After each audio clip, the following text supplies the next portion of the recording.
Assalamu alaikum туугандар. Бүгүн бизде бир ситуация болду. Ошону бир силер менен бөлүшүп коеюн деп. Короче, бул стартер А класс Mercedes 180. Bunun стартеринде запчасть кээде табылбай калат. Ошо табылбай калганда бул жакта щетканы кичинертип салып коет. Бул А класстын стартери чыгарылганда бул жакта сложный вариант менен чыгат. Көп нерсе чечилет. Кээ биркилер моторду ылдыйга түшүрүп чыгарат. Негизи моторду түшүрбөй эле оңой эле бул жерде воздушный коллекторду алып эле чыгарып алса болот негизичи. Бул тууралуу отдельно видео кылабыз. Негизи айтайын дегеним, сложный чыгарганда запчасти туура запчасть коюңуздар. Туура запчасть болгондо кандай? Мисалы, биздин мынакей щеткаларды прямо биз кырккан эмеспиз. Ушул щеткага до конца иштетилип кеткен да. И стартер жок болуп калган. Анан кийин бул пружиналары дагы бир экөөсү тийип, замкание болуп эриген. Мына эми азыр биз восстановление кылып аткан учурда биздин щеткалары жок, пружиналары жок.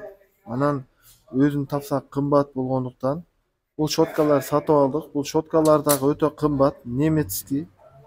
Мунун өзү комплект эле 1,5 миң турса керек. Ушундай щетка алыңыздар, оригинал. Баягы дешевка фирмалардыкын салбаңыздар. Бул состав мед болот дагы. Жакшы айла тогот көрүп берет, жакшы айландырат. Эгерде могу дешевка боло турган болсо, бул катуу айланганда бул каленый болуп күйөт дагы, ток өткөрбөй калат, кайра эле стартер ремонт кылышка туура келет. Ошон үчүн щетка алганда дайыма өзүнүн оригиналын болушунча Германиянын фирмаларын иштеп алышка аракет кылгыла. Бизде мындай көп ситуация болгон, мен маалымат катары айтып атам. Анан кийин щетканын мындай пластинасы обязательно салынат үстүнө.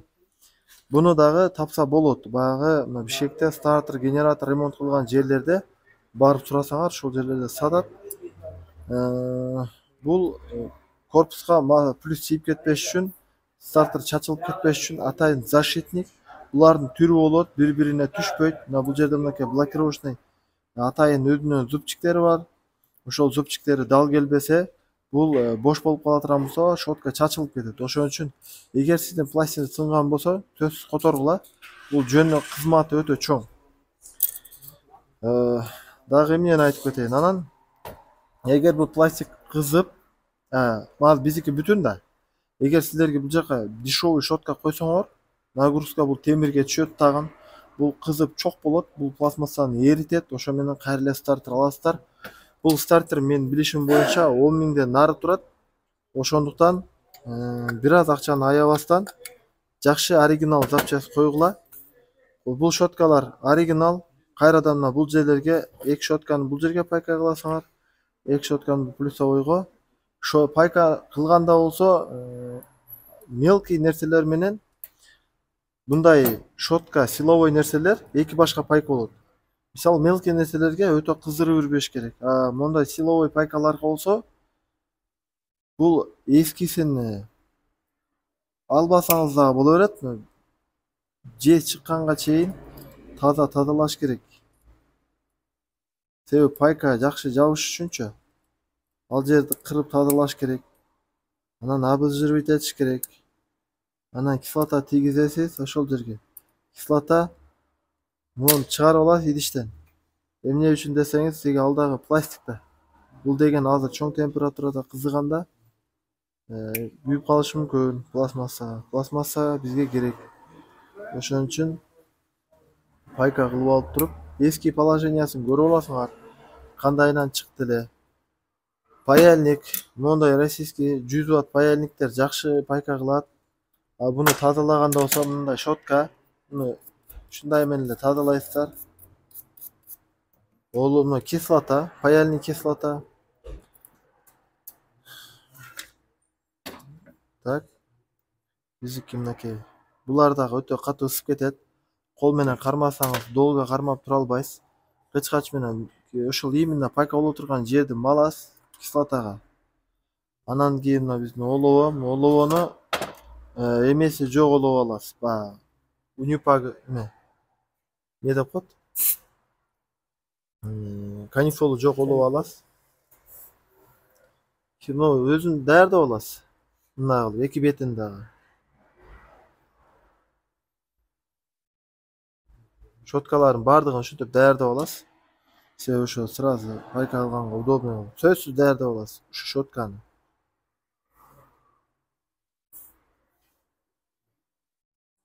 Мындай кылып шарик кылып туруп дәрде боласыз.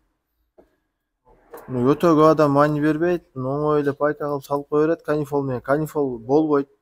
Эми эскиусталар в основном канифол менен иштейт. Канифол температураны көтөрүп зымды каленый кылып коет. Каленый болгон зым кийин көпкө барбайт ал. Ошон үчүн дагы заводдо дайым пломба иштетет. Завод пайка кылбайт эч качан. Бизде пломба жок болгон үчүн пайка кылат. Так что эме боло бербей ошол завод форматта иштеген жакшы да. Кислота реакция тез кылган үчүн ысытпайт. Ошонго өтүп алсаңыздар жакшы болот, жеңил болот. Без косяк. Мына зымды дагы мына пайка боло турган жери кислотага малабыз. Оловону паяльникке алабыз. Тийгизип, эмне даярдап алабыз мынакей. Оловго жабыштырып. Бул жактарда мына даярдап алдык. Даярдап алгандан кийин пайка боло турган щеткабызды алабыз. Дагы бир ирет малабыз. Бул жака жакын кылып туруп. Үстүнө коюп туруп, мында бир аз олов алып алабыз паяльникке.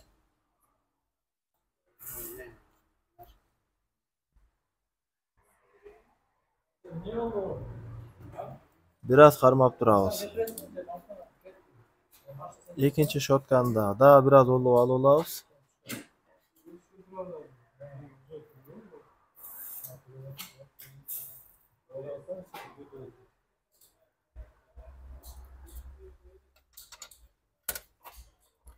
Мынакей туугандагы щетканы пайкасы мондай таза куюлуш керек. Таза куюлуш керек. Тонук көрүнүп атабы? Кызыганда ошондо кое бербейт.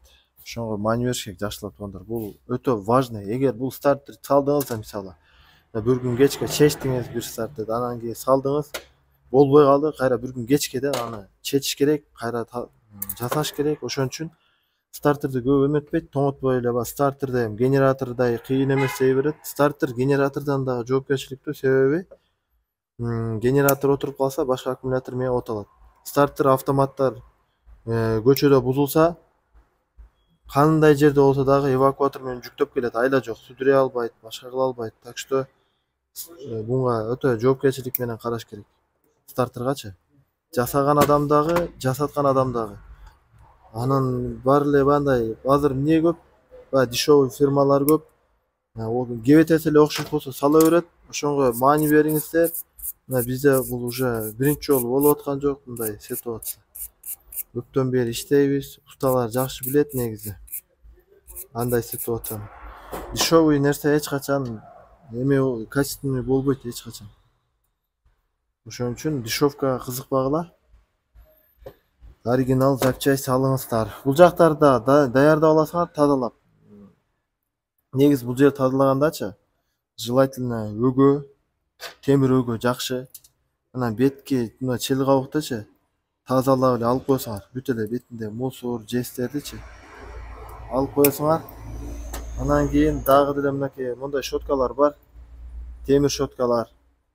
Ошондайдан алып алсаңар, мынтип кислотаны менен жуасыңар. Бир сыйра ошо кислота тийгизесиңер.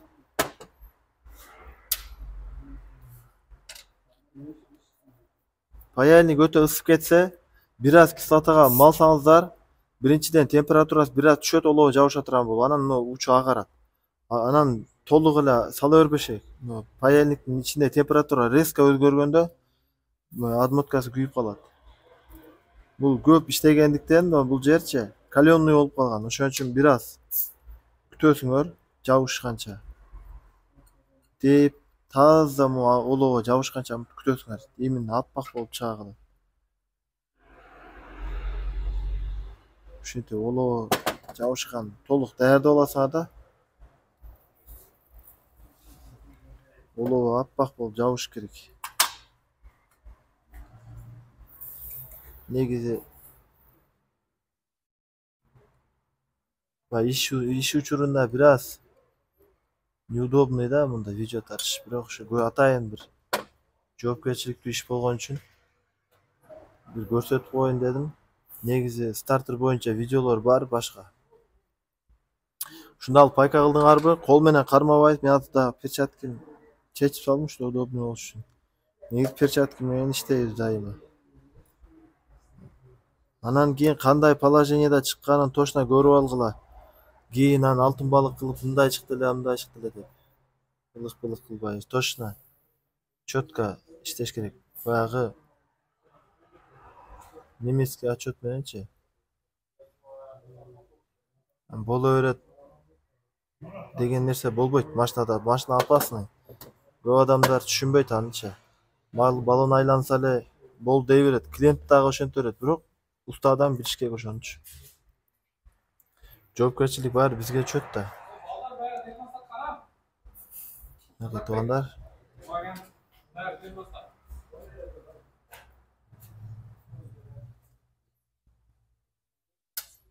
Азыр өтө даяр мыздай элегинде эле кой берип койдум эле, түшүп калды. Күтөбүз бир аз жабышкандан кийин.